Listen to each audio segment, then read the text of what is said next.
Hey, what's going on, man? Who is this? Hey, Brian, Duff. What's going on, Duff? Just learning. Meeting with Mike today Good. about 3 o'clock. Awesome, I'm not man. sure exactly where we're going, but we'll get a plan together. All right. How you doing? Doing good, man. Just been working hard on all this. Obviously I'm presenting tonight, so I've been working hard on my presentation and making sure it's good and setting up. We got a lot of events coming up. Workshop Awesome. workshop at the end of this month. We're doing a tax lien tax deed deal in April. Awesome. No, I'm sorry, in March, and then we've got a women's conference, a women's real estate summit that I'm gonna organize. Not obviously not be a part of, but I'm gonna organize it, and that's gonna be in April. So yeah, man, Cool. got a lot of cool stuff And coming speaking up. to you're presenting tonight, but isn't there somebody else? You have somebody else there tonight? Or is that March? This will probably be the last time I speak. Hopefully for like the next year. Like I don't want to speak again until I didn't really want to speak tonight. I just trying to line up speakers. I didn't realize when I first got started I should have been lining them up 2, 3, 4, 5 months in advance. So Yeah. I've got speakers lined up for March, April, and May right now. So That's so awesome. yeah, man. So I just wanted to. There's kind of one more topic I've been pretty good at, so I'm gonna teach on that tonight, and hmm that's it, man. Well, listen, Duff, I'm looking for. it's just me and you, man. Oh yeah. So far, Well, that's nothing wrong with that. Everybody's out busy making money, I guess. I guess I'm the so. only idiot that's not. Well, we had 8 people last week, so I don't know. Just Yeah, I missed it. well, I Yeah, think people, to be honest with you, if you hadn't sent out that notice, I'd have forgotten. right, Because, right, right. I get my stuff lined up so that your reminders are really, really important, I think. I'm pretty good at remembering things, but, with all the stuff that's going on, it's hectic, trying to learn and do the different things and, get all the coaching things. I met with a real estate guy yesterday. I met with Jason Secor yesterday. He knows you, Oh yeah, obviously. I know Jason very well. And we just chatted about some things and just thought it'd be good to get to know some people. And so I met with he and Hugh. Hugh's a new guy or something, I guess. It's working with him. So I didn't know Jason lived in Pell City, but that's what he told me yesterday. So Oh, he lives in Pell City now. yeah. Oh He said wow. his wife found 3 acres, and that's what he said, he said, I'm the real estate guy, but I just do what my wife tells me to do, like all the rest of us. Yeah, I had no Yeah, idea. he said, I yeah, know they were living in Leeds. I actually was in a small group of his, that's what he said. a long time That's what he ago. said. Yeah. Yeah. Yeah, that's cool. So what are you up to, man? What's going on in your world? You just Um. working on this stuff? Yeah. This is my core. This is what I'm working on, man. This is like my big project right now, and I'm taking it very seriously. I'm working really hard on it. I'm treating it like it's a business. Mm-hmm. I've still got all Good. these other things going on. We got 2 closings at the end of the month, and then I just had a closing on Friday, and then I got 2 closings at the end of this month. That's probably the biggest thing that I notice as I'm looking around on Craigslist. All that stuff. It's like things that are really inexpensive are usually in really bad parts of town. Right. So you got a school issue, and if you're trying to wholesale it, how do you wholesale it to somebody who doesn't want to be in a bad part of town? I mean, it seems a little tricky. Yeah, you can't. I don't have a whole lot of success with that kind of stuff. I've got 1 or 2 buyers that really do love kind of the bad parts of town because they can get them for like completely fixed up house for 10 grand.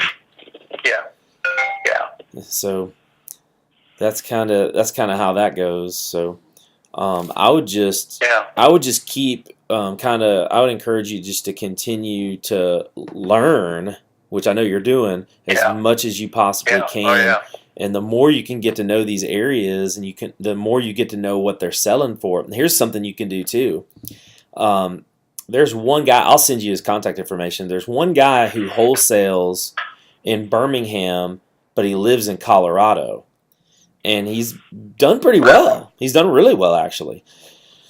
And he's got boots on the ground here. Yeah, I know, and it is pretty crazy. But he's got boots on the ground here. Well, anyway, I'm on his list. So anytime there's a property for sale, I get the email.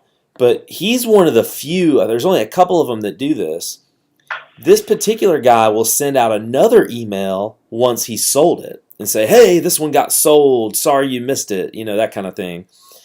But what you can do with that information is you can go and find out who bought it. And all the properties that he sends out are in really bad parts of town. Really bad parts of town. So that's something that you could do is try to see who's buying those deals, who's buying in the bad parts of town. Because there is, I don't know if you remember that chapter in that book I have, where it's like all houses. I mean, you can make money on any kind of house. And I've made made a lot of money with terrible houses, but you got to get them for like 1,000 or two, not 5 or 8 or 10. You got to get them for really just a couple of thousand, and you could do that really quick because you can pretty easily find a buyer. Like I'm not talking about an investor, like someone who would like a homeowner or someone who maybe even a neighbor. That they could put 2,000 down, 1,000 or 2 down, so you can get your money back, and then they'll pay you $200 or $300 a month for a few years, and that's just free money in your pocket. It's just a couple extra $100 cash flow, and you're not paying taxes or insurance or anything, so it's straight profit. Mm-hmm. So what do you hold the deed until they, or you sell them the deed when they give you the down payment? Yeah, you trust they're going to give you the put. No, well, you can do it a couple of different ways. You can, if you're selling it owner financing, then it's selling. You're actually selling it, so they get a deed. Just like if you bought a house and you had a mortgage on it, the deed is still in your name. There's just a mortgage and a note filed at the courthouse that's attached to that deed. So it's the same thing. Like you're going to file the deed in their name because they bought the house and they own the house technically. Right. You just have a mortgage, and so you'll file the mortgage and you'll file the note as well. And if they don't pay, then you can foreclose. But for those kind of houses, I don't really worry about it. It costs more to foreclose than what they're even worth. Yeah, really. So yeah. That's a thought. Yeah, man. What else you got going on, Duff? Just learning, man. Just trying to figure out, what I'm driving. I've been driving Cahaba Heights a pretty good bit.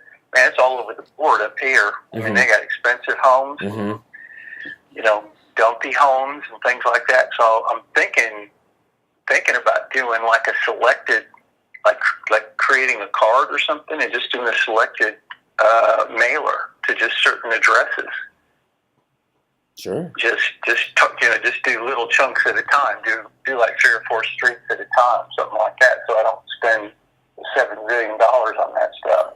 Well, because a lot of the homes. Mm-hmm. Go ahead. No, go ahead. A lot of the homes. No, just a lot of the homes. Some of the homes would really kind of run down. They're not necessarily for sale. There might be people living in them, but they just look really ratty. Like maybe they, if they had an opportunity, maybe they'd get out. I don't know. So when you say mailer, you're talking about actually like sending them something through the mail, or just putting something on their door? Like a postcard, or handwrite a letter. Handwrite a letter, and just if you're ever interested, put my business card in there, or print off something and put a second sheet in there or something like that. Yeah, I would do that. If you're going to do something like that, I'd do that as cheap as possible. And I don't know if you were there. I think I said this a couple weekends ago. Billboard cards, the cards that just say "I buy houses" and a phone number, and then that's it, nothing else. I have a bunch of those actually. I had 250 made up. Cool. Yeah, and that's really, really cheap to do that. Vistaprint will send you 500 business cards, and you can put whatever you want on them for about $10. Plus shipping, you probably pay 15. So that's something that's really, really cheap. But now you got 500 of them, you can leave them everywhere. Right. Yeah. Well, I got 252 Staples, and it was for $10. So, but I needed them quick. No, that's good. No, that's fine. Awesome, man. So, so I'm doing that. I got my bandit signs. I haven't put up any bandit signs yet, but I just got my box in, so I've got to get those cut and get numbers up, and then I'm going to start doing that as I travel around. So that's going to be another piece I got to add to it. Yeah, man. I'm trying not to get too anxious. I want something to happen, but I don't have to have it happen. But I'm, me, I can't. I'm like full throttle. I want something to go on right now. But it's just I know it's a process. I'm just learning, just listening to what everybody's saying. Yeah. Jason was talking about some things. They don't. He said he's really focusing on his real estate business. He's not really in the real estate investing business right now. But he said after this year, he's probably going to get back in it a little bit. He said this year he's just trying to mentor the guys that are working with him. So, but he had some pretty good insight. Yeah. No, he's a good guy too. So I trust him. I trust what he's saying. You were saying something a second ago. I forgot what. Here's another thing you can do just while you're at home, just at night. Before you go to bed or when you first wake up, is just there's about 8 or 10 different for sale by owner websites. There's like forsalebyowner.com. There's the number 4 salebyowner.com. There's forsale-byowner.com. There's a bunch of them. There's fsbo.com. Go and just send emails. Just one-liner emails. Is your price negotiable? That's it. Don't say anything else in the email. Don't leave your phone number. Nothing. Don't leave your name. Just is your price negotiable? And leave it at that. That'll open up the lines of communication, and you'll probably get a 90% response rate off of just that little one-liner. And then, Duff, try to find the for rent by owners, not the for rent by the big companies, but the for rent by owners, and just say, would you consider selling your house? And that's it. Don't say anything else. Would you consider selling your house? That's just a really quick way. You can even do it on Craigslist. That's a really quick way to get in touch with 20, 30, 40 sellers like that, like in less than an hour. I was going to say, I found a house. I don't know what you think about this. I don't have the money to remodel it, but I found a house on Rocky Ridge Road. It's a dump. It's for sale. It's like $210, but there ain't no way anybody. I can't imagine anybody's going to pay $210 for it because it is a dump. Is it on the retail market? Is it on what? Is it on the retail market? Is it on the MLS? Yeah, it's on. I think I found it on Zillow. But it's probably obviously the schools are great in Vistadia, but the house is a wreck. It's kind of bushes are kind of grown up. It's not trashed. It's just really, really old. And I'm just wondering if I took a look at it, maybe they've been. I can't remember how long it's been on for sale, but maybe they'll negotiate. Maybe they can't sell it. Maybe it'll come down. I can't imagine somebody's going to pay $210 for it. They'll definitely negotiate, Duff. So this is what you need to do. You need to go to Realtor.com and type in the address and see if it's actually listed on the MLS. Just because it's on Zillow doesn't mean it's listed. And then do that first. I think it is. I can't remember who it might. Well, okay, yeah, you're right. I did go to Zillow, so I'm not sure. Yeah. Okay, and then if it is listed, then contact or contact me. I can show it to you. Contact the listing agent or contact any agent, and go look at it, and then just make them an offer.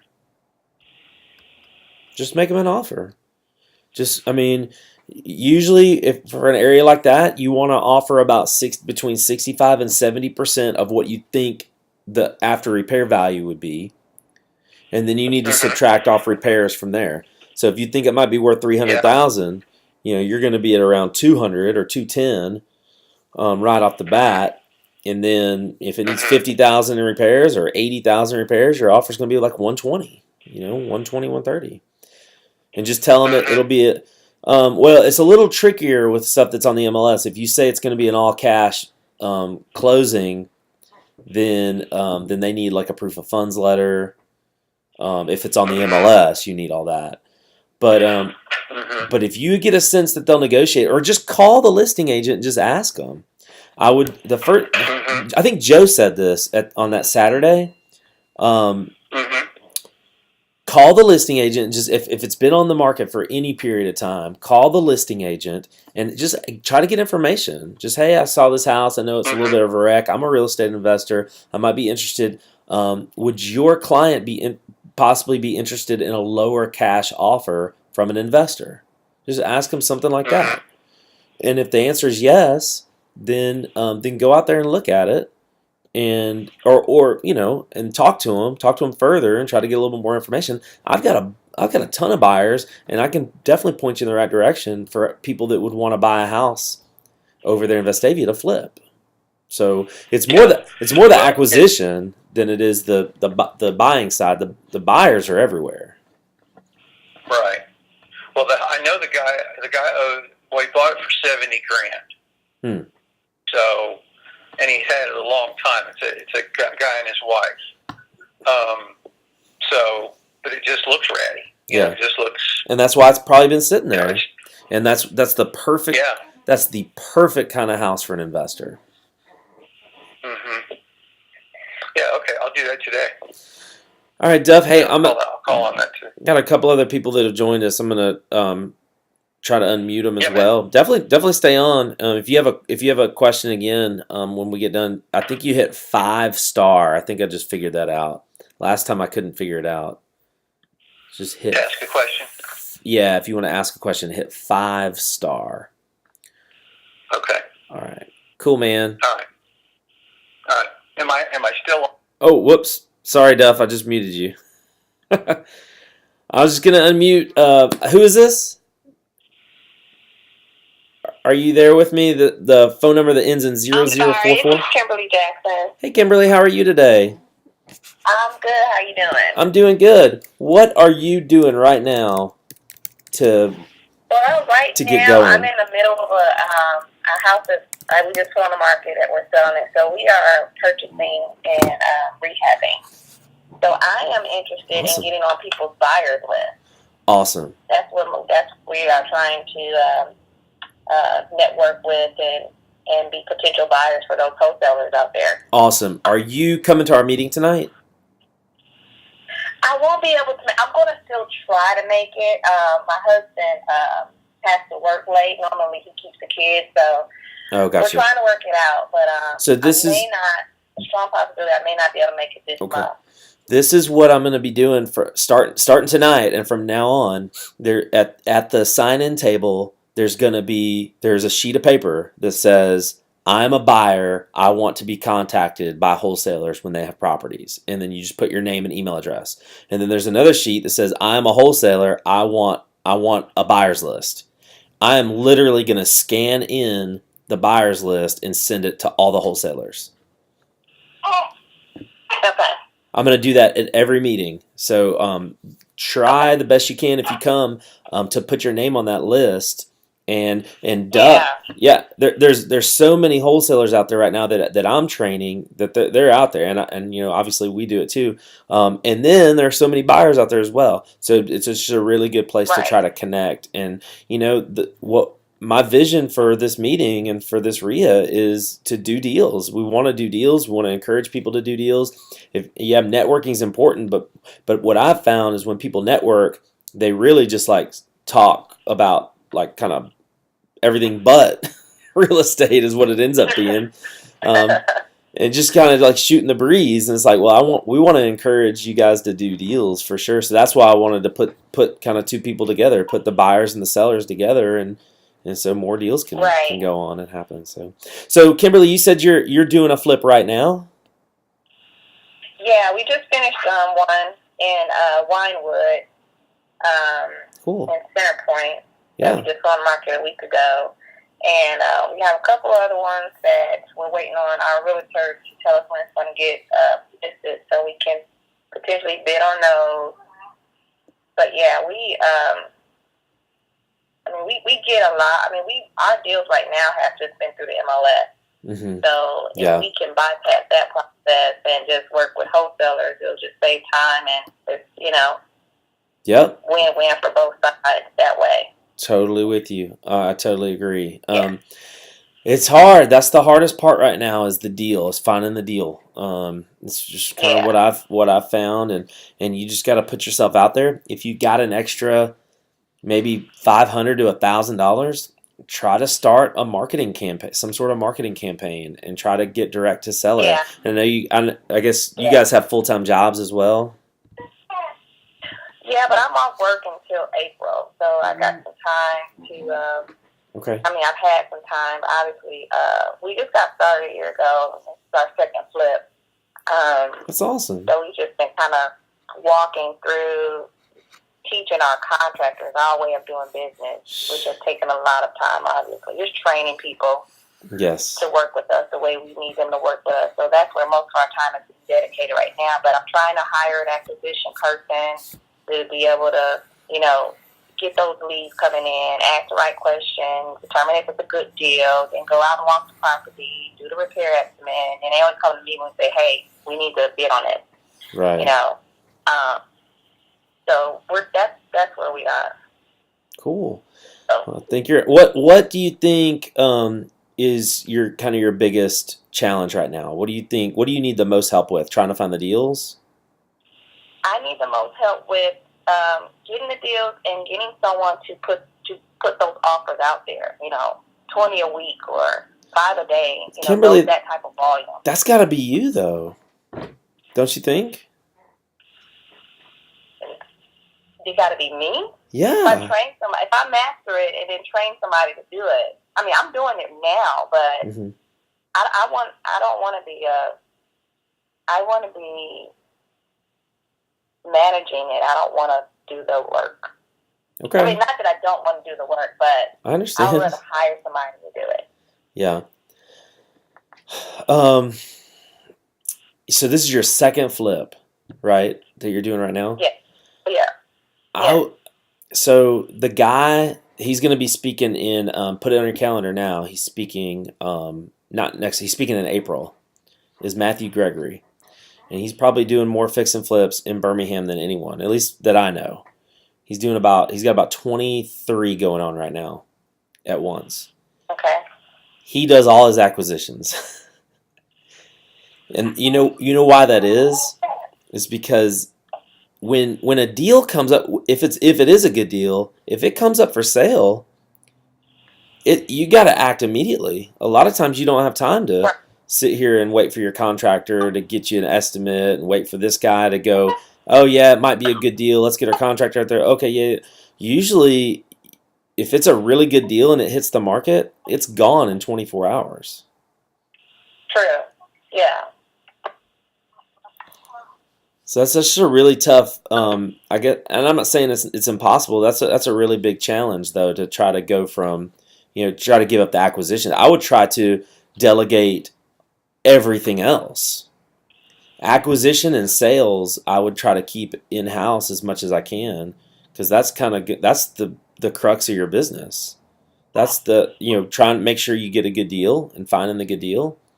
And then making sure you get it sold for the price, and making sure you're working with the right realtor, managing the realtor, managing the staging if you're going to do that, all that kind of stuff.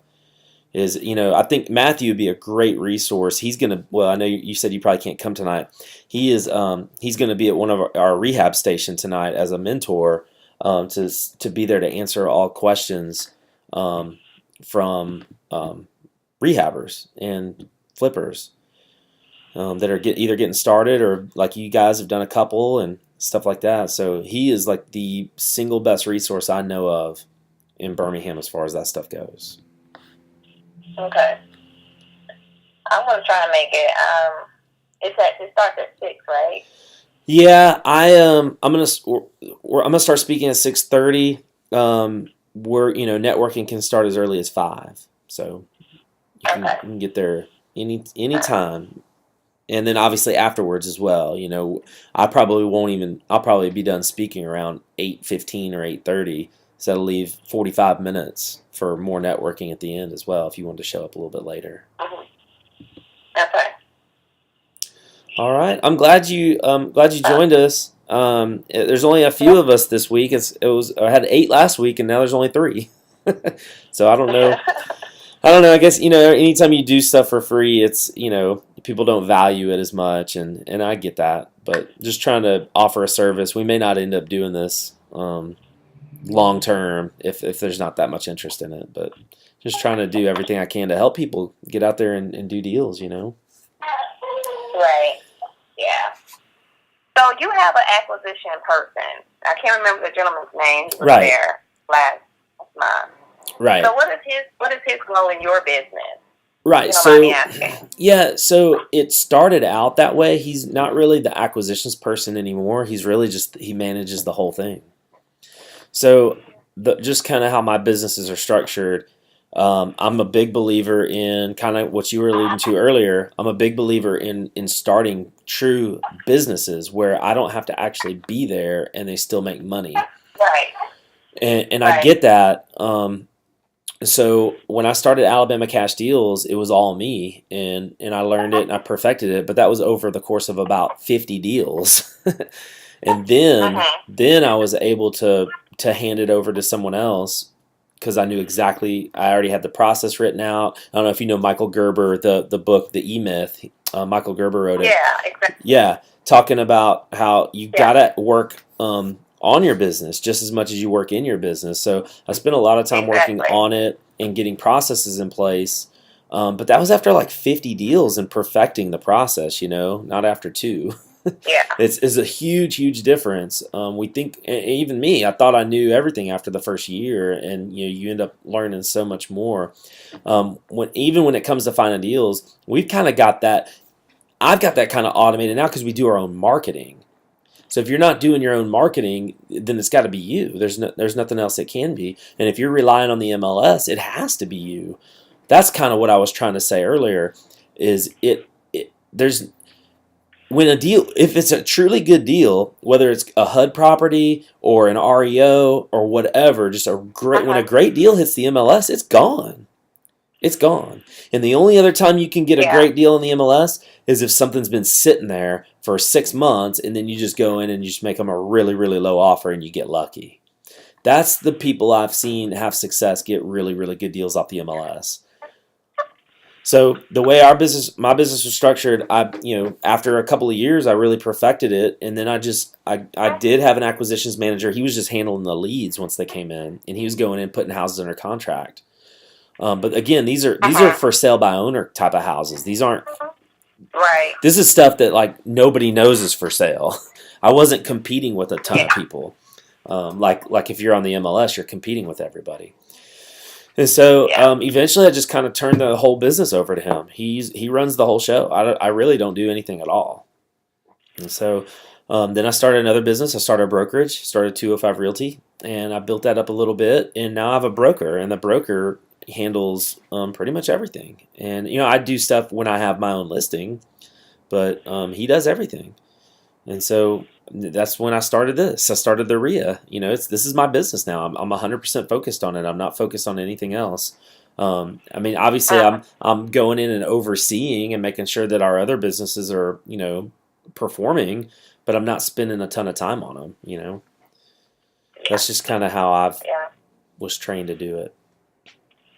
Yeah, and that's pretty much where the direction that we're going. So, to your point on the advertisement, we do need to do that advertisement, and we're thinking about hiring a answering service like Answer First or Chat Live is another one that can get those calls answered, interview the seller, and then within 24 hours we're out the property doing the repair estimate. Right.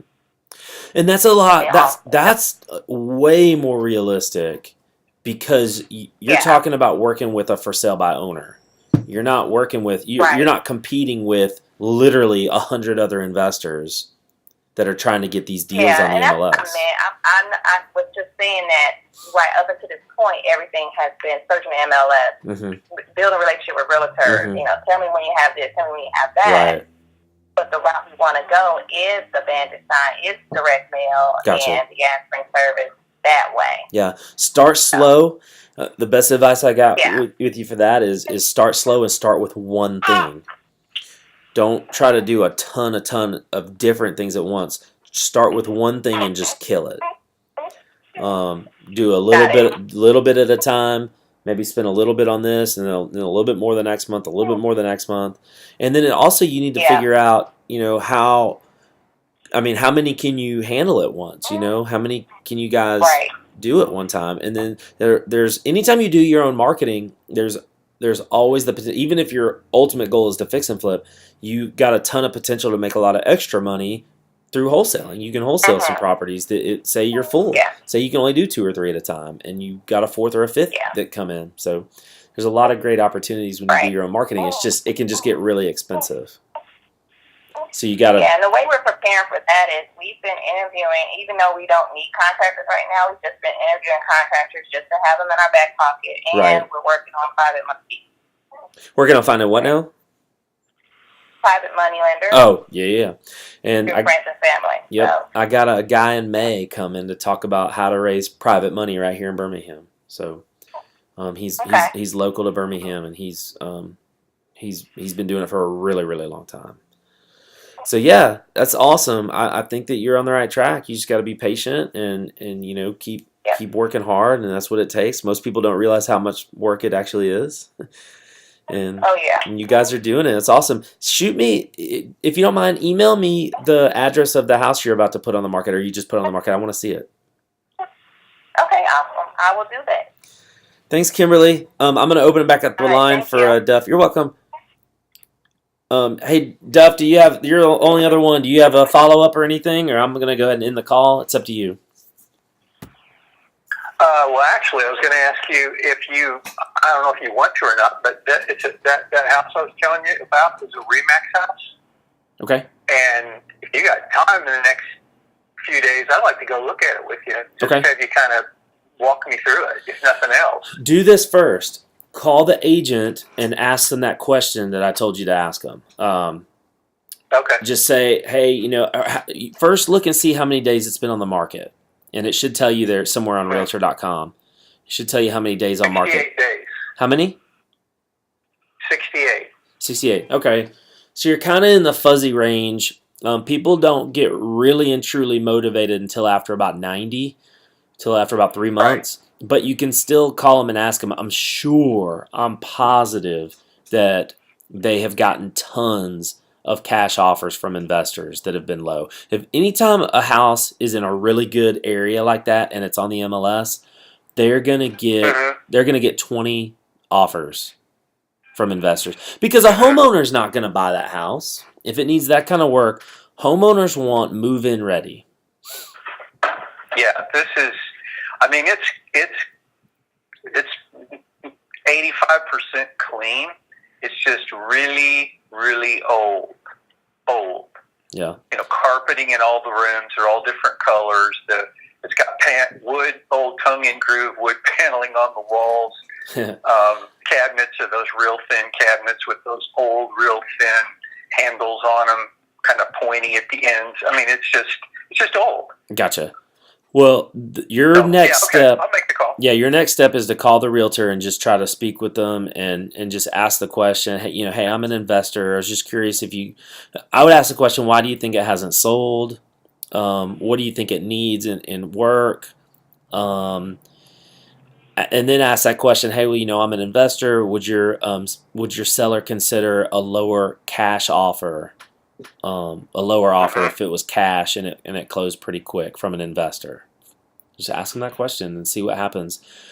Typically, it's 90 minimum, really more like 120 to 180 days is kind of the breaking point. When you starting to get in that 4, 5, 6 month range and it's still sitting there, that's the sweet spot for calling. And that's why I used to do, we still do, we send mailers to expired listings. We send mailers to, you can't legally send a mailer to a listing, an active listing. You can't do that. So we send mailers to expired listings. You can't do that. I can do that. No, you can't do that. No one can do that. So that goes back to the Real Estate Commission. The Real Estate Commission is a governmental body. It's mostly over realtors, but there is a branch that is over all real estate transactions and everything that happens regarding real estate. Period. And it's a law. It's a law with the Real Estate Commission that you cannot advertise to someone. You can't target someone who you know the house if you know the house on the MLS. Now, if you do just a blanket ad campaign and a letter just happens to hit someone who you can do that, but you could pepper all of Vestavia or all of a zip code, but you can't target only listings. And it's hard to it'd be hard to prove, but you still can't, illegally you can't do that. Yeah. Yeah, well, if you're not supposed to, then you shouldn't do it. I mean, there's another way to do it. Right, there's another way to do it. Let me ask you. You got another second? Yeah, I got 22 more minutes. Well, this is part of what I'm thinking about too, and just from a friend standpoint, I need your insight here. Okay. I'm living in an apartment, and the lease is up the end of March, so I've got a month and a half. What if I found something that was like a reasonably good deal, and I got it for me and fixed it up while I lived in it? Perfect. I love it. Something that would be. Yeah. Huh? No, I love it. Yeah. Is that a good idea? I big time recommend that. Absolutely, no question about it. Because no one else. This is where you need to start making offers now. I don't know your cash or credit situation, but if you can do it. I'd start making offers right now. I'm talking about just crazy offers, just 40 and 50 cents on the dollar kind of stuff. And I would only target things that have been on the market for 5 or 6 months. And just do it in a decent area, an area that you know is appreciating. Like right now, this is my opinion, but Gardendale is big time appreciating right now. Moody is like, I can't believe what's going on in Moody right now. And then Leeds is growing. St. Clair County, period, is growing. I love Gardendale right now. So find and that's obviously I'm not talking about the Hoovers and the Vestavias and the Mountain Brooks and the Homewoods. I mean, those are trustful. Right. Those are obvious. Those are always going to appreciate. There's no question about that. But I'm talking about like an up-and-coming area where you might be able to get something for really, really cheap. Something that's just needs a ton of work. And yeah, so Duff, here's the thing. If you get a house like that, you can move into it and fix it up. You get 2 years. If you live in it for 2 years, after 2 years, you don't have to pay taxes on whatever profit you've made. So there are a lot of people. It's called house hacking. There are a lot of people that do that. And then and what's even better, I don't know if you listened to the podcast I had, the most recent one with Jeff Rutledge. It came out a few. No, I haven't had a chance yet, but that's next on my list. Jeff he's a realtor and he talks about and an investor. He talks about in that podcast, if you get a HUD house, well, so the great thing about HUD is it's only open to homeowners first. And then after 14 days or whatever it is, after 2 weeks, then investors can start bidding on it. But homeowners get the first crack at it. And for the HUD houses, you only have, and for HUD, they actually go in and fix them a little bit. They make it livable at least. And for HUD, you only have to live in it for 1 year, and then you can go and sell it, and don't have to pay. Well, you have to live in it for 1 year. If you live in it for 2 years, and whatever profit you've made, you don't have to pay taxes on. So it's still the 2-year rule as far as that goes. But you only have to live in that house for 1 year to actually get. So you'll be ahead of the investors. You could potentially get and Joe. I could actually, even if I sold it before 1 year, I'm still going to come out with extra cash. You can't do that. You cannot. You can't come out with any extra cash? No. You can't sell it before 1 year, or HUD will fine you like huge. Like that's you have to be. But what if it's not a HUD house? Right. But I was just giving you another example. Correct. You could do I'm with you. Yeah, you could do this with any non-HUD house. You can go and you can buy it, live in it, fix it up while you're living in it, and you can sell it whenever you want. I'm just saying if you live in it for at least 2 years, you don't have to pay taxes on that money that you make. Gotcha. At all. Yeah. I think it's up to, if you're single, it's up to $250,000. If you're married, it's up to $500,000. Wow. Yeah, you don't have to pay taxes on it. Tax free. That's awesome. Well, that's a thought, because I'm just throwing money away living in an apartment. It's dumb. Yeah, well, it just kind of depends on what your goals are. And you know what I'd even try to do, Duff? I'd even take it a step further. I'd try to get an owner finance deal. You're doing all this marketing right now, and you're talking to sellers. Try to get a deal where you can put very little down, and pay them a little bit a month. And then you can live in something like that instead of going off the MLS. Relying on the MLS. You typically can get a better deal if you're working directly with the seller. But my credit's great, and I can borrow a ton of money. I just don't have a lot of cash. Okay. Well, it's just so I have access. For fixing up, I have access to fixing up as long as it's not, 60, 70 grand. I could probably get up to 40, maybe 40, 50,000. Yeah. So I have money to fix it. I just don't have money to do a whole cash deal myself. No, I think that's a great idea. I love it. I would try to find some stuff on the MLS that's been on there for a long time and just try to make crazy offers. And then when you're doing your marketing, even if it's a house in Cabo Heights, even if it's one of those older ones, try to work directly with the seller and try to get an owner finance deal. And just tell them, hey, I got great credit. I just, I can't. You just make something up like I can't go through a bank right now because for whatever reason, I don't have money to put down or as much money to put down as they want me to or whatever. You can say whatever you want, but that's a really good. I love that strategy. And then in less than a year, you can get out and you can hopefully make 40 or 50 grand on a flip, right? On a live-in flip, on a house hack. Yeah, and I'm not giving my money away from an apartment. Yeah, there you go. Yeah. Okay. Cool. All right. Well, I'll I got some work to do. So I'll see you. I'll see you tonight. You're starting at 5. I hear you say. You can just kind of everybody just sort of kibitz a little bit, and then 6:30 you're going to start speaking. Yeah, 6:30. No, yeah, 6:30 is when I'm going to introduce. We've got one of our sponsors is going to talk for 15 or 20 minutes. And then I'm gonna go on at 7 to talk about the topic for the night. I'll probably only go about an hour 15. I think that's a great idea. What you told the young lady or whoever it was on the phone on the call about the lists, the buyers lists and sellers lists.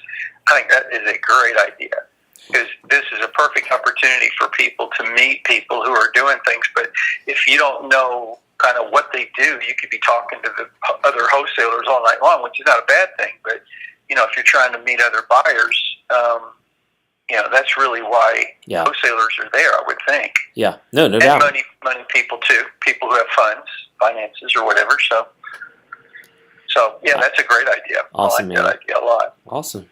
Well, I'm glad you guys came. All right, man. Duff, Kimberly, thank you guys for coming, and hopefully we can keep doing this. Depends on how many people are interested, but appreciate you guys coming, and I'll see you guys tonight, hopefully. Okay, great, Brian. Thank you. See you, Duff. Bye-bye.